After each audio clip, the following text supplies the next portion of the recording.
Welcome on in to Tossing the Pigskin. I'm your host, Nate Smith. Today we will discuss all the latest NFL news. Week 11 is upon us. We will preview the best games to come this weekend. We will also break down what we saw from Titans Steelers, and as always, we'll give you the best fantasy advice this side of the Mississippi. Let's go!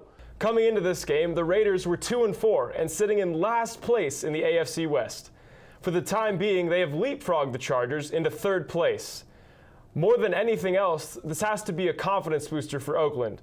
Not only did they beat arguably the best team in football right now, but Amari Cooper finally broke out of his abysmal slump, posting pedestrian numbers over his first 6 games. Cooper abused the Kansas City secondary. He finished with 210 yards receiving and 2 touchdowns. But first, let's get right to it with a little TNB, Thursday Night Breakdown. I will be the first to admit I thought the Steelers were a fraud.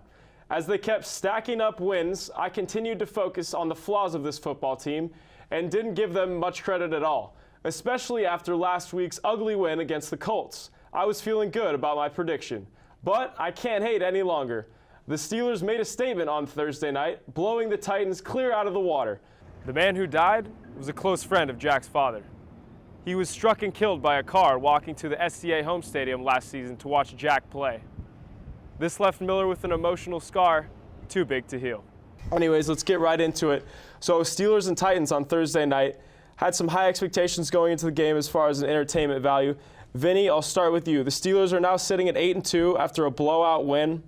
Are they for real? Just 2 short months ago, ASU football wasn't even sure who their starting quarterback would be come opening day. However, after Saturday night's upset victory against the Oregon Ducks, I think Manny Wilkins has confidently put that conversation to bed. All right, let's move on here to another very hot subject in the NBA right now. Jimmy Butler, making the move from the Wolves to the Sixers. That Wolves season just started in disaster with the whole shambles with Jimmy Butler and his teammates running with the third stringers. Now he is a 76er. Jackson, what does this mean for the NBA, and what does this mean for both teams involved? Arizona State's football season has resembled that of a roller coaster. Lots of ups, lots of downs, and a whole lot of uncertainty still ahead. Most were ready to write off the Sun Devils after a disastrous start to October. ASU dropped back-to-back games at Colorado and at home versus Stanford. But the most frustrating part about those 2 losses, they were each by 1 possession.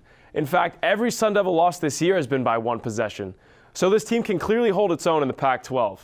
After the Stanford loss, the Sun Devils responded by getting 2 huge wins over USC and number 15 ranked Utah at the time. So now, ASU is honestly in a quality position. They welcome a dreadful UCLA squad to Tempe this Saturday afternoon, then visit Oregon and U of A to end the season. Yeah, he's got quite an interesting story, and I agree. He's been magnificent this year. For me, I'm going with a guy who's, if you follow college football remotely closely, you're going to know the name Josh Allen out of Kentucky. 6'5" linebacker, 260 pounds, the senior. He's got 65 total tackles, 15.5 tackles for loss, and 11 total sacks, which leads the nation. Dallas fans, stop me if you've heard this before. The Cowboys lost another game they were supposed to win. This past Sunday, the Dallas Cowboys dropped 35-30 against the Los Angeles Rams, at home. Now don't get me wrong, folks. Goff and Sean McVay have been leading the Rams to an impressive start this year. But Dallas had control of this game almost the entire time. They didn't even lose the lead until late in the 3rd quarter. For Cowboys fans, this has to be a concern, as the team now sits at 2-2 with a lot of tough games remaining on their schedule. Not to mention, one of the toughest ones, Green Bay and Aaron Rodgers are coming to town next weekend. Dallas could easily lose that one, and they'd be sitting at 2-3. The offense has to be more consistent, and the secondary on defense has to be better. For Cronkite Sports, I'm Nate Smith, reporting.